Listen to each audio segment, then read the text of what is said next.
Welcome to the deep dive. So today we're digging into some really fascinating material you sent over. We're looking at some unusual events way up in the Canadian Arctic. And also that older incident too, right? Shag Harbor. Exactly, Shag Harbor.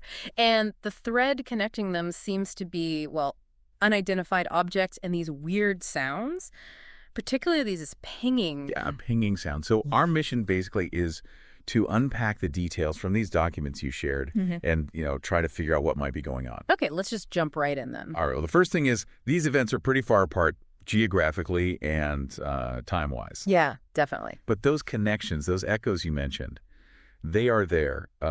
Starting up north in the Arctic, Right. we've got reports from residents, igloo-alike, and Nunavut, I think, Hmm. from some years back. They saw a streak of light. And heard a bang, wasn't it? Followed by finding this hole in the ice like 10 meters across. A big hole, yeah.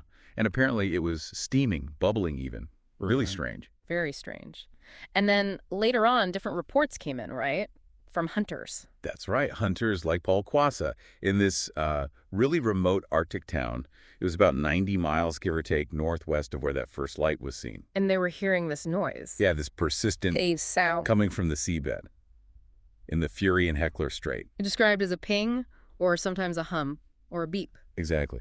And the source material suggests it was actually affecting the marine life, the mammals. Mm. Which, if true, points to something pretty consistent down there, something making a real impact. Definitely. And, well, it got the Canadian government's attention. They promised an investigation. The documents mentioned they might have even sent a submarine. Yeah, deployment was mentioned.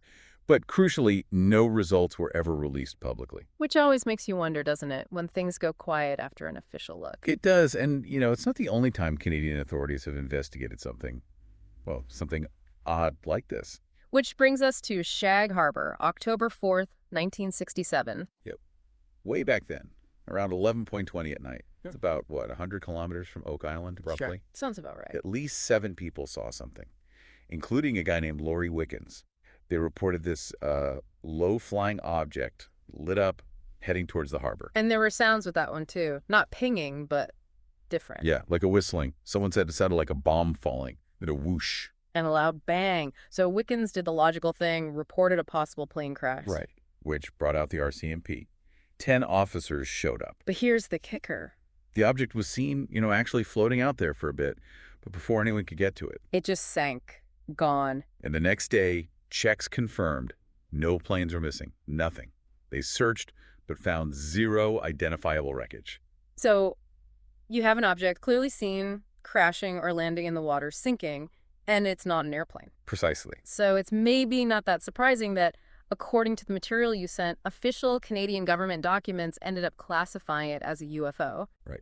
An unidentified flying object. And this is where the source material starts, trying to link these two events. Yeah, the speculation starts here, suggesting that maybe the Arctic pinging is coming from another downed UFO. Kind of drawing a parallel, yeah. Saying, look, here's another instance where the Canadian military investigated something strange in the sky, or water in this case, that they couldn't explain. Shag Harbor being the precedent. And then the source kind of goes a bit further out on a limb. It does. Starts talking about unmanned interstellar craft, Yeah. maybe linking the pinging to other weird sounds like the hum. And hinting maybe at extraterrestrial origins for some of this stuff. Exactly.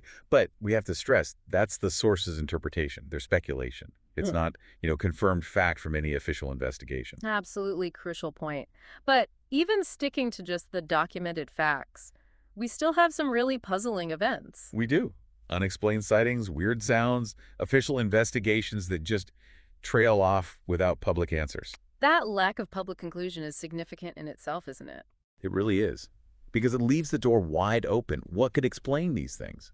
Are they connected somehow? Or are they just completely separate, weird occurrences? And what does it mean when governments investigate but don't share findings?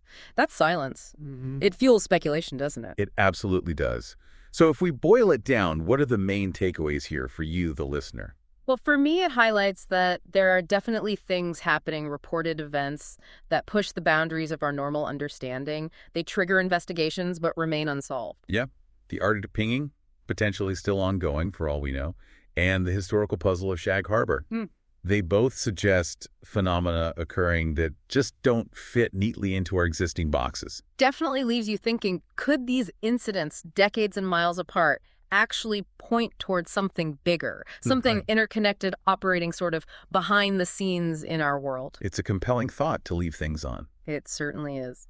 Well, thanks for exploring this deep dive with us.